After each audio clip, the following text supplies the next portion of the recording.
Hi guys, welcome back to the channel. I'm Office Bloke Daz. I'm Office Bloke Mike. Here we are, the Office Blokes together. Yay, here we go. Two of us today. Max's day off today. It is, yep. 15 Forgotten One-Hit Wonders from 1984. 84, ooh. Now, how old were you in 84? How old was I? Ooh, 19. Right, I was 11. Right. So, but it was like, 1984 would have been the year when you get into sort of like music. Yeah. For me, at the age of 11. Late 70s, early 80s for me, sort of thing. Because I had older brothers and an older sister, so there's a lot of music being played for quite a long time, from like the early 70s with like Slade and all the Sweet and things like that. So there's always music going on. I grew up listening to Connie Francis, and I believe she passed away yesterday. Ah, right, okay. The day before. She's recently, I think. Yeah, Connie Francis was. My mum used to sort of like clean the house to listen. Big country star, Connie Francis on full blast. Yeah, I can imagine. But then sort of like first record I ever bought was Tragedy by the Bee Gees. That saved me money up to buy. So I think that was probably 79, was it? Tragic name, Tragedy by Nature. I know, was it 79 maybe? Tragedy? You'd probably know more than I would. It probably was 78, 79, I'm guessing. That's when I sort of like started getting the age of like 7 to 8. Started getting into music, and then along come the 80s. And so let's see what the Forgotten One-Hit Wonders were from 84. See if we can remember any. Yeah. See if any Give it a springs go. to mind back home. Yeah, well. yeah. Let's have a go.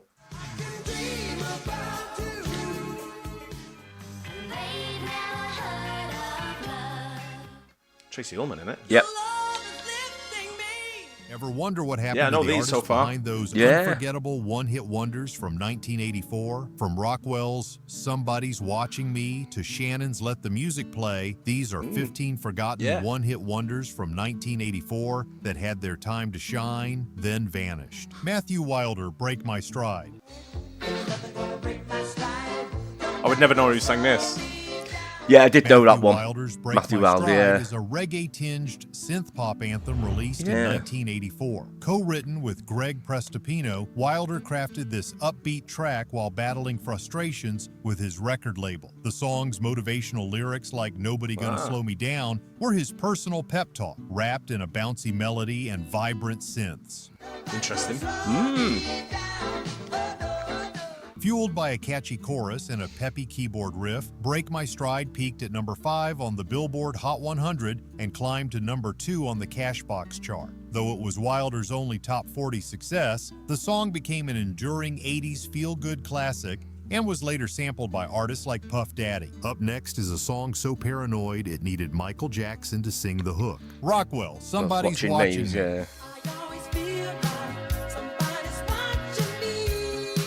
Rockwell's Somebody's Watching Me is a synth-heavy paranoia anthem released in 1984. Written by Kennedy Gordy, better known as Rockwell, the track combines eerie verses with a soaring hook sung by none other than Michael Jackson. Wow. The lyrics capture the feeling of constant surveillance and suspicion, turning everyday moments into creepy encounters. Fitting for nowadays.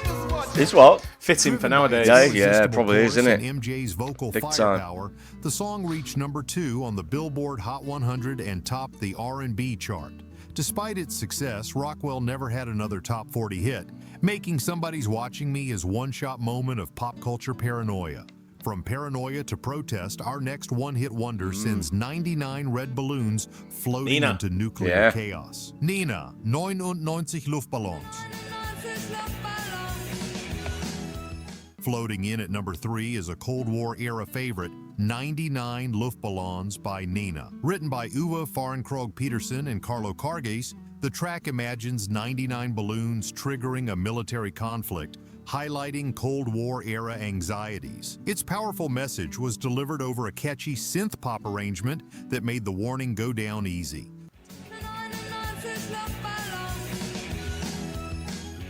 The English version, 99 Red Balloons, peaked at number 2 on the Billboard Hot 100. Though Nena remained popular in Europe, this was her only major US hit. So it hit over here really as well, wasn't it? I can't remember doing anything else. No, I can't. Someone said to me, "What does Nena sing?" I'll be 99 Red Balloons. Or She's definitely more sort of like German-based anyway. But yeah, I think it was redone in English for over here. I think it was number 1 over here, from what I remember. Yeah, I think it was, but I don't recall it being about the war, about the Cold War. Yeah, I sort of knew that, but it's definitely the only hit she had over here, right, big time. Yeah. But yeah, she probably went on in Europe and still did plays, stuff. Still played now, quite big. It is, yeah it's still recognisable. Cementing the track as a one-hit wonder with a lasting political punch. We're staying retro, but swapping German synth pop for girl group nostalgia. Tracey Ullman, They Don't Know. He's more of a comedian, wasn't she? Tracey Ullman's They Don't Know. So not like got news and things like that, I think. Gem released in the U.S. in 1984. Originally written by Kirsty MacColl, it features retro harmonies, swooning backup vocals, and Ullman's sweet, earnest delivery. The track radiates Phil Spector-style nostalgia and tells a story of love defying doubt. The song peaked at number 8 on the Billboard Hot 100, making Ullman a one-hit wonder in the U.S. A Paul McCartney cameo in the video added buzz. While Tracey later returned to comedy and launched The Tracey Ullman Show, this charming single gave her a lasting pop culture moment. Time to hit the dance floor. She's with big a in the States, I think, wasn't she? that changed Tracey Ullman. everything. Shannon, Let the Music Play.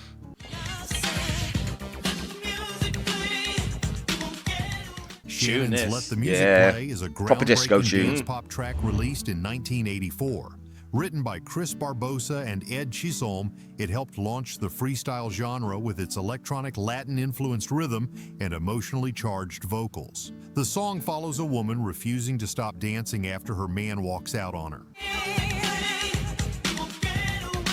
Peaking at number 8 on the Billboard Hot 100 and number 2 on the dance club chart, it was a club smash and crossover hit. Although Shannon continued recording, this remained her biggest moment in the spotlight. Next think up, they have an a anthem. breakdance anthem Yeah, that moonwalked definitely. straight out of a movie. Ollie and Jerry, Breaking, There's No Stopping Us.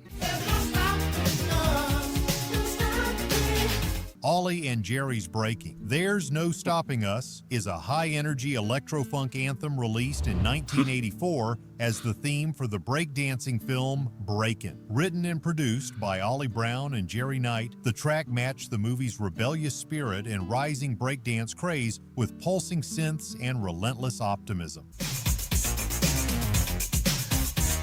I can smell the 80s coming through. Oh, on no, this, this right? is big time, This mate. is proper Got the 80s, leg isn't it? warmers on and all sorts. Yeah, this is it, innit? This Big is time. exactly 80s, mid 80s.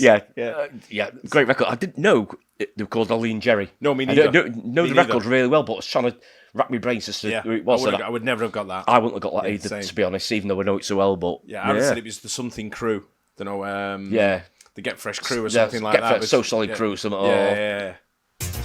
The song climbed to number 9 on the Billboard Hot 100 and became a breakdance classic. But Ollie and Jerry never returned to the charts, making this their one and only hit. From breakbeats to heartbreak, this next track came straight out of a movie too. Dan Hartman, I Can Dream About You. I wouldn't have known his name neither.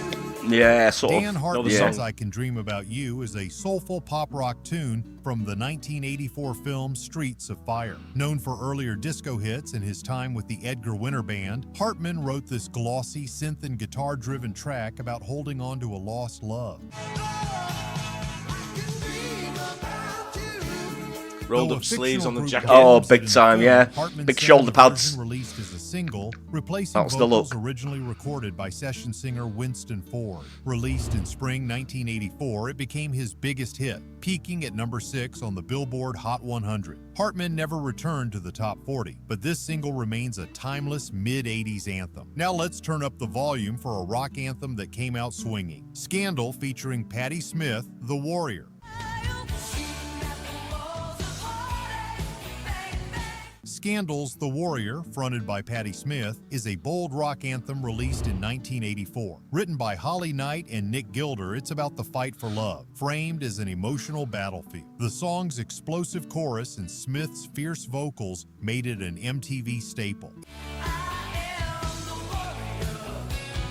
It's a song you don't hear much now. Don't really know that much. Oh, yeah. Hot 100 and hit number 1 on the rock chart. Though the band had minor hits before, this was their only top 40 success. I'm sure Patti Smith Scandal had more. disbanded shortly after. I'm sure Patti Smith had more tunes out than that, more well-known ones. Don't know. Or am I I know thinking this someone song. else? I know this song, but I don't know. I don't know who Patti Smith is. Maybe So I'm I don't thinking know. it's someone else called Patty. I don't Ring the know. bell. Maybe, yeah. But I know The Warrior. But it's one of them songs from the 80s. You still hear quite a lot of songs from the 80s. Not heard this one for years. No, it's sort of not ringing many bells with me. I must have heard it, but it's not like... it's not like standout for me, but... But The Warrior earned a BMI Airplay Award and became their defining hit. It's loud, dramatic, and unforgettable. A battle cry that rocked 1984. From battle cries to bedroom promises, this next track is smooth and bold. Mary Jane Girls, In My House. Don't know this Mary one. Jane Girls in My They had House another one that's more famous over here. Hit released in 1984. Can't think what it was. Produced by Rick James, the song blends James, sensual bitch. vocals, thumping bass. It's funny, I don't know if I said this the other day. I was out in a bar last week, and some guys come and sat next to me. So they introduced themselves. They looked like proper real estate agents, but they were actually they were something similar. So I said, "What's your name?" And you guys, two brothers do it, and he said, "He's Rick." And he's James. And I went, "Bitch." Gator started laughing, but they were just looking at me to say, like, "What's he on about?" Yeah. I went, "You're Rick James, bitch." yeah, if you don't know about it, it would be cause a bit of confusion, I'm guessing. Yeah, Mary Jane Girls, they had another hit over here, which is huge. Never heard of them. I can't think what it was. Somebody will tell me what it is, but I've not heard of this one, but they had another one over here. Doesn't sound familiar at all. Yeah. And glittering synths into an irresistible groove. It tells the story of a woman promising love and comfort in her house. It was a bold, confident anthem that captured the decade's flirtatious energy. It peaked at number 7 on the Billboard Hot 100 and spent 12 weeks on the R&B chart. While the group found minor success elsewhere, In My House was their only top 40 pop hit, making it their defining moment on mainstream radio. Time to crank up the BPM. The next hit is pure high-energy dance floor fire. Evelyn Thomas, High Energy. Evelyn Thomas's High Energy is a pulsating high-energy dance anthem released in April 1984. Co-written and produced by Ian Levine and Fiatra Trench, the track showcases Thomas's powerful vocals over a driving electronic beat. The song became a defining hit of the high-energy genre, resonating strongly within dance clubs. High Energy topped the U.S. Dance Club Songs chart and reached number 85 on the Billboard Hot 100. Well, I thought it got higher than that. It soared to number 1 in Germany and peaked at number 5 in the UK. Despite it's definitely its got German success, vibes. This track remained time. Thomas's only major U.S. hit, solidifying her status as a one-hit wonder. Let's slow it down now for a duet that became a prom night favorite. Mike Reno and Ann Wilson, Almost Paradise. Almost paradise. Mike Reno and Ann Wilson's Almost Paradise is a powerful romantic duet released in 1984, featured in the film Footloose. Written by Eric Carmen and Dean Pitchford, it paired Loverboy's That's a Mike bonus, Reno wasn't it? and That is a Hartman head of hair, that is, in a mate, ballad honestly. about finding love Let me tell against you. the odds. The chemistry between the voices made the song soar. I swear that I could see forever. It peaked at number 7 on the Billboard Hot 100 and became a wedding and prom staple throughout the decade. Despite both singers' success in their own bands, this was their only major chart collaboration. From slow dances to saxophones, this next one gave new wave a feminist edge. Romeo Void, A Girl in Trouble, is a temporary thing. Romeo Void's No, A Girl in don't know it. Trouble Not is a sure about that Temporary one. Thing is a sleek new wave track released in 1984. With its suave bass line, sax flourishes, and Deborah Ayal's detached vocals, the song flips the Billie Jean narrative, offering a more sympathetic take. Ayal called it a feminist answer to a girl labeled as trouble. The song peaked at number 35 on the Billboard Hot 100, fueled by MTV Airplay and a stylized video. It became Romeo Void's only mainstream hit. Though critically respected, the band disbanded in 1985. Edgy, cool, and clever, this was Romeo Void's brief brush with pop success. Now here's a soft rock ballad that melted hearts and surprised everyone. Jack Wagner, All I Need. Jack Wagner's All I Need is a heartfelt ballad released in late 1984. Known as Don't think I Frisco recognize on this. General No, Hospital, I'm Wagner not big on crossed this into one. music with this smooth love song about trying to save a relationship. It was written by Glenn Ballard, Cliff Magnus, and David Pack. With no music video. It's like Brian Adams and David Bowie had a kid. You know what? I was trying to wrap my brains what he looked like. You're probably pretty much right there, actually. Wagner leaned on TV promos, yet the single reached number 2 on the Hot 100, blocked by Madonna, and That's all I can topped see the now. adult contemporary chart. Despite a gold album, he never had another top 40 hit. All I Need was his musical peak, a soap star's soft rock classic that still melts hearts. Trading tenderness for teenage angst, this next one came with shimmering synths. Nik Kershaw, Wouldn't It Be Good? Yeah, we know this. Nik Kershaw's Wouldn't It Be Good is a new wave single released in 1984. Written by Kershaw himself, the song pairs emotional lyrics about envy and struggle with shimmering synths and a now iconic guitar riff. It struck a chord with teens feeling out of place and adults tired of pretending everything was fine. Wasn't a one-hit wonder over here, though. He had quite a few out. Big Nik Kershaw over here. He was over here, yeah. The track peaked at number 46 on the Billboard Hot 100, but reached the top 5 in the UK. Although Kershaw maintained a loyal following in Europe, this was his only significant US hit. And now, prepare for launch. We're heading back to space for a synth pop sequel. Peter Schilling, Major Tom, Coming Home. Peter Schilling's Major Tom, Coming Home, is a synth-pop sequel to Bowie's Space Oddity, released in English in 1984. Schilling imagines Major Tom safely returning to Earth with spacey synths and an unforgettable Earth Below Us chorus. Don't know this neither. It peaked at number 14 on the Billboard Hot 100 and hit number 2 on the U.S. dance chart. Seems the song slightly topped familiar, charts in but not Canada big, though. and became a staple on MTV. Though Schilling continued in Europe, he never hit U.S. charts again. Dreamy and dramatic, Major Tom made Schilling an interstellar one-hit wonder. 1984 delivered some truly unforgettable one-hit wonders, songs that made a splash, then vanished from the charts. Which one took you back the most? Did we miss your favorite? Let us know in the comments, and don't Yeah.